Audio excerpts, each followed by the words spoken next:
one of the reasons for that is that you're so confident in that stillness that there is no more movement of mind possible. Diamond-like samadhi, where nothing moves. Which is one of the reasons why that if you start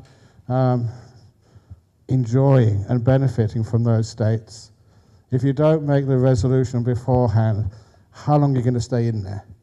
Once in, it's impossible to come out until the karmic forces, that's the best way you can call it, the amount of letting go and renunciation you had when you brought in to the jhanas, when that runs out, then you'll come out. In Sydney, so I like telling anecdotes. In Sydney, just some years ago, it wasn't myself, it wasn't even a Western monk, a monk from another, it was Theravada, started a meditation retreat, 9 days, usually half an hour meditation, followed by the first talk on a Friday night. He never gave a talk on a Friday night. He never went to bed. He never slept. He never ate. He sat there for 8 days without moving, without going to the toilet, without drinking, without eating. And when he came out, he apologized. He said, I was supposed to give you a talk, but I made the mistake that I entered one of these deep jhanas, and I never actually told myself when I was supposed to come out. So for 8 days, he was in there. And the people who saw this were actually really impressed. They said, you never gave us any talk through words, but just seeing that this is possible in today's world was a great inspiration. And to hear that you've done, how many years of silence, 6 months or something? 9 years of silent retreats. Now that's inspiring. So I'm not going to ask Ajahn Brahm if he's ever entered the jhanic state, but I'll assume he has. And but can I actually answer that? Because please. It was a frustration, and then making sure that people don't get the wrong message, and also saying something which is important about these jhanic states. And a few years ago, Shayla, I just frustrated and said, okay, I can understand the loophole. And I say to all those people who have any faith or confidence in me, and who've listened to my talks, read that book on mindfulness, bliss and beyond, and I say, Ajahn Brahm cannot enter jhana. I can't do it. And then before people go to the door and say fraud, I say that Ajahn Brahm has to disappear. Yes. My sense of self, ego, someone who's attaining something, who's actually doing it, that is what I have to leave behind. And when you leave that sense of self behind, the doer, the controller, the whatever, then those jhanas happen. I think this, people who've done mostly mindfulness in a secular way might often wonder what is attractive about withdrawing from the senses. But when we realize through our understanding of the way we perceive the world is that very often a deluded mind is when we see, when we hear, when we taste, we're constructing a sense of self again and again and again and again through the way we perceive ordinary things. And so to give the mind a rest from all of that, from all that conceiving of self, that drops away in the movement away from the sense doors. We're no longer needing to keep reconceiving ourselves from the five senses, and we're no longer engaged in discursive thought processes, which also keep constructing the self. And that provides such a profound experience of rest that is not a dull rest. It's actually energetic because we're not drained all the time with that exhausting pursuit of self-construction. So then what would you say is the payoff of jhanic states? So you're describing a few benefits, like you're seeing the constructive nature of the mind, you're seeing it's also giving a sort of rest and energy to the mind. What's the actual goal of reaching jhana? There's a quote from the Samyutta Nikaya that says, where the Buddha said, develop concentration. one who is concentrated understands things as they really are. That's the real payoff, is that when we are concentrated, the mind is stable. It's able to have a clear perception of things. If we're not concentrated and we're just seeing things at the superficial level of how things are, then we might we'll have some degree of insight, but we'll probably have insights into the way that we are distracted, the way that we are encountering the hindrances, the way that our personality insights. But to get below all of that, we have to have a still mind. We have to have a fit, strong mind to really have the kind of insights that cannot just free us from one particular thought pattern or one particular hindrance, but actually cut through the patterns of conditioning. And I think concentration is a critical component and support for liberating insight. Now, sure, there's a lot of other benefits, and often when people come to they come to a jhana retreat, often in the back of their minds is the desire to bliss out. The desire to experience these states of happiness that are beyond sensual pleasures. But I think that when you ask what the aim is, what the purpose is, what right samadhi depends upon is right view, which is the aim of liberation. So right view is the payoff in some sense. Right view enables right samadhi, and right samadhi strengthens the possibility for right view to bring it to liberation. They all work together. It's not really linear. Yeah. So there's a support network there. Yeah. So Ajahn Brahm, could you tell us a little bit about the relationship between samadhi, jhana, and insight, and let's go to liberation as well. Very good. To add something there from my own teacher, Ajahn Chah, who said we always meditate to let go, not to attain things. And I remember that so clearly. He repeated it often. You don't get into a jhana by trying to attain it. The more you let go, the more you renounce. That's part of the right view, which you sometimes have to start with. The more you let go and renounce, the easier it comes. So for many people, their jhanas become in spite of them, often unexpected, often just out of the blue. It happens. And the benefits of that is two things. First of all, to the data. You've been in a jhana. And this is what the Buddha was talking about. Number one, he described it as Sambodhi Sukha, the joy, the bliss of enlightenment, awakening. So when we had that panel about, what is awakening, enlightenment, you're actually experiencing the taste of freedom. It's not freedom yet, because once you have the data, the second part of the jhanas, which is very vital, is it suppresses the 5 hindrances which distort perception and cognition. So you start to see, when the Buddha said there's no self in here, that the body with its senses is suffering, then actually you see that. You come out afterwards knowing that this, well, most people would, at least it's pretty obvious that, this body is a pain. And people say, Ajahn Brahm, you should get a life. Go and listen to beautiful music. Go and see a sunset. See the birth of a child. A lot of these stuff, you realize, I'm gross, it's shit. Compared to the bliss of the deep meditations. So it puts this body in context. And number one, number two, you actually understand what this will is. The sankhara, the house builder. You've actually seen it only when it disappears. Things which are always here, you can't know. The ambient sound, the taste of saliva in your throat, is only when it vanishes. Can you understand what it truly is? The vanishing of stuff is the meaning of anicca. What was always there is suddenly taken away. And now this thing we call will is not belong to you at all. It disappears. And oh, what bliss to not have any will.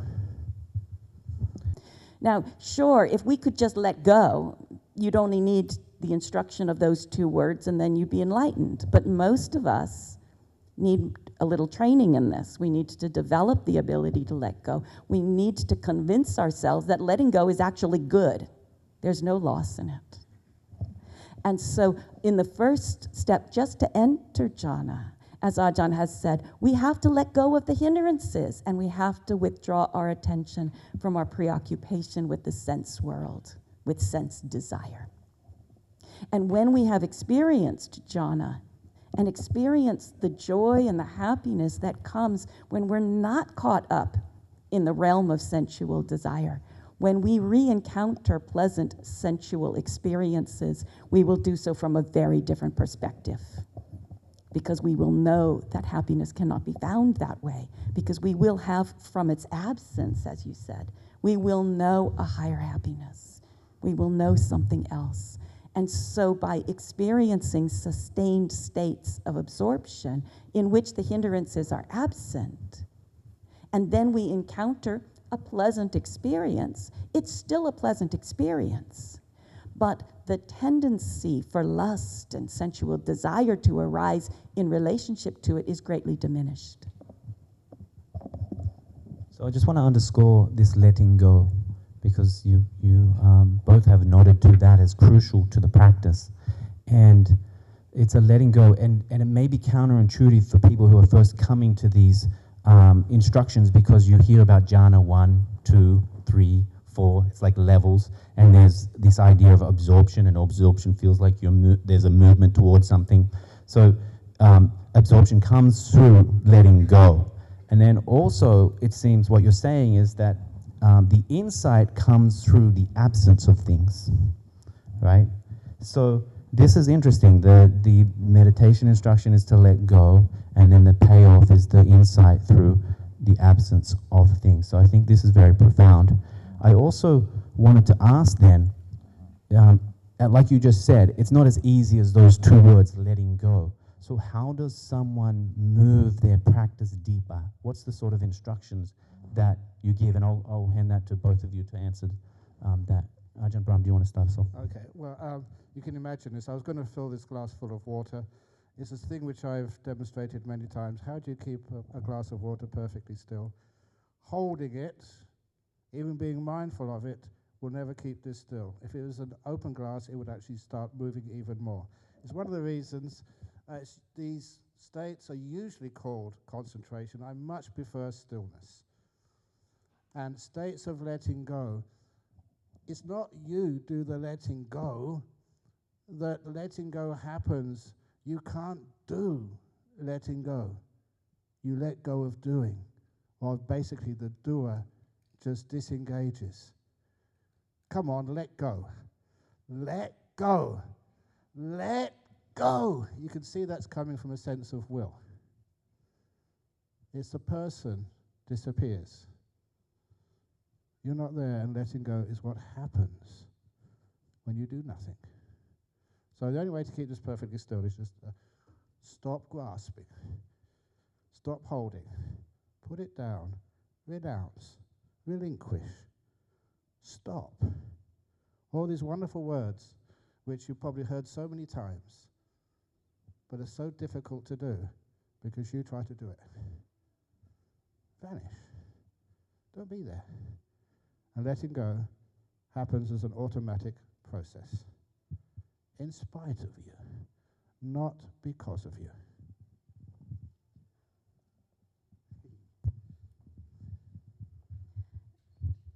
One of the things that I appreciate about the jhana practices is to actually take a fairly systematic approach to training the mind to let go. So it's an increasing appreciation and love of letting go. many times I think in our conditioned world, we train ourselves to hold on or to accumulate or to gain in some way. And that training becomes one of realizing the alignment with truth that happens, or the alignment with how things are, or peace, when we are not contriving. But nevertheless, I feel as though there's a very strong role for intention in the practice. To have a very clear right intention and to have a very clear skill in right effort.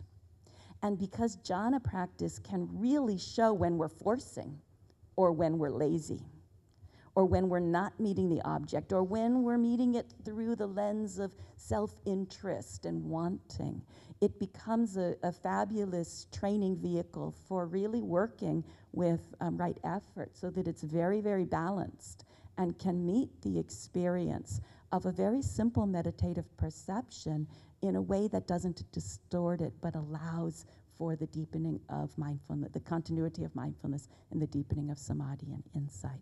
So I take these absorption states fairly systematically, more so I think than what I'm aware of that you do. And when somebody, although I agree that people can drop into these states, sometimes doing other practices or sometimes without even knowing what they are. When somebody in a retreat tells me this, I say sloppy. Sloppy. And I want to go systematically so that they develop the clarity of what the conditions were that allowed that release to happen, what the experience of the release was, what the state of mind was that the mind was absorbed in, and are able to re-experience that whenever they want, so that they know the path of entry and they know the experience of the exit. So I don't like students to go wiggling around through the absorptions until they have already gone through kind of like 1, 2, 3, 4 in a systematic way, and have developed some degree of mastery over all 4 of them. Then they can play with them as they wish. Yes, I would say that's a very dangerous path. It's great we have a dialogue because in differences, sometimes I make up the differences when I'm not there, just to emphasize a point. Even the right intention, the sammasankappa, some of these words need retranslating urgently, because it's not really intention. The sammasankappa is number 2 of the Eightfold Path. It's coming from renunciation, nekama sankappa, from metta, loving kindness, avayapada sankappa, and ahimsaka, non-sort of violence, so gentleness. And that is almost a non-effort. And it's the effort, especially in the English language, says there's somebody doing that. You're striving for something. Instead, I prefer, again, a metaphor which Ajahn Chah taught me, which I thought was absolutely ridiculous and stupid when I first heard it, but I always remembered it for some reason. And that was his monastery, Wat Pah Pong, was like a mango orchard. The mango trees had been planted by the Buddha himself, and those mango trees were full of ripe, juicy mangoes, but there was only one way to get those mangoes which were produced by the Buddha. And that was not to climb the tree, not to throw things up the tree, not to sort of shake the tree, not even to get a cherry picker, or a helicopter. There's only one way to get those mangoes, and that was to sit perfectly still underneath that mango tree and hold your hand out, and a mango will fall. Sounded stupid, but my goodness, Ajahn Chah was on the money. If you try and shake, nothing falls. But where I do agree with you there, the effort should be actually to say, stop. Stop trying to climb the tree. Stop trying to make it happen. And remember the causes, how these things actually happened, why that jhana occurred. And recreate the causes rather than try and recreate the effect. And now from those jhanas, Yeah. And it could be. So the effort is an effort to stop, to find out what you're trying to do, what you're trying to attain. Get the ego out of the way, because that's what the ego does. It does stuff. And tries to attain. Spiritual materialism. Be very careful of that. I've got the first jhana. How many of you got? I've got more than you've got. Da, da, da, da, da. Unfortunately, that happens. I think we need like a 3-hour conversation here, because there's some real cool territory to get into. This idea of dropping the will versus this idea of using intention in practice. I don't think they might be contradictory, but we need 3 hours to work that out. I wanted to ask, maybe Ajahn Brahma, I had a question. So we talk about jhanic states and the dropping away of these 5 senses disappearing, as you said. Then, and what this is the absence of these things then start, and then coming back into the world, you start to get insights about impermanence. So do you need to have jhana? Couldn't, just meditating on sound give you a similar insight into the impermanence of sound? No. And the reason is the simile, which I'm sure you realize I was going to say, the best simile which I came up with was the difference, or a tadpole living in the water, born in the water, spending all its life in the water, and she studies water, she goes to university, she even studies Abhidhamma on the nature of water, because the lake is in a monastery. But how on earth can a tadpole understand what water is? It can't understand the nature of water no more than a fish can, because it's always there. But now imagine the little tadpole grows legs and arms. She does not know what's going on, but she becomes a frog. And the frog jumps out of the water. And when it jumps out of the water, that is weird. That is strange. Something which has always been there is now missing. Water. Now, little tadpole, she can understand, now a frog can understand what water is. How can you really understand this human body until it disappears? How can you understand the will when it's always been there for you? You may not push the buttons to exercise your will, but you can leave this hall whenever you want. It's there for you. What happens if you can't find that button at all? It's turned off, that there is no will. Now you can understand what will is, and how so many people are manipulated by governments, by friends, by advertising. The will is not yours. Not me, not mine, not a self. It doesn't belong to you. And that is one of the scariest things to realize, but also one of the most liberating ones. So I love the frog tadpole analogy. So then my question that arises for me is, what about the realization of the oxygen of the 6th mental consciousness? How does that come about? Ask me or you? Yeah, for you, and then okay. Well, what happens next is the 2nd jhana is within the 1st jhana. It's almost like a special case of a 1st jhana.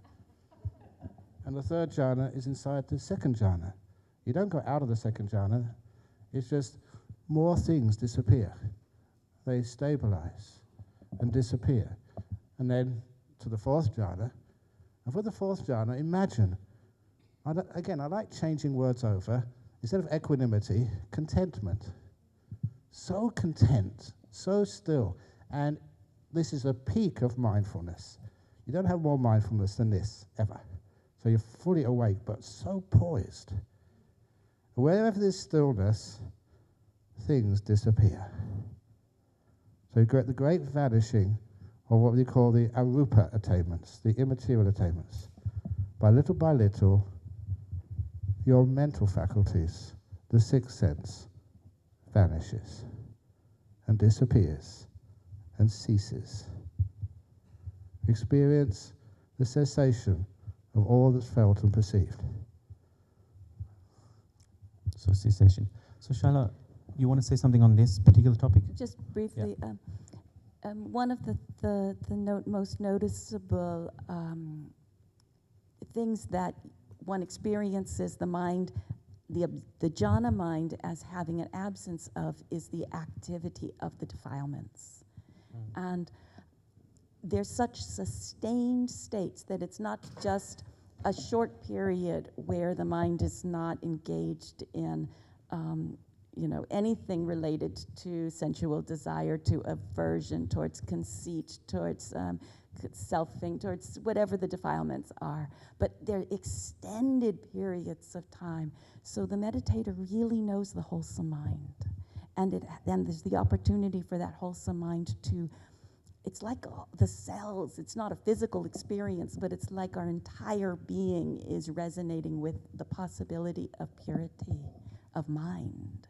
And I think the absence of the hindrances in those states has a profound effect that really lasts long after the absorption. So that's one more thing that is really let go. Yeah.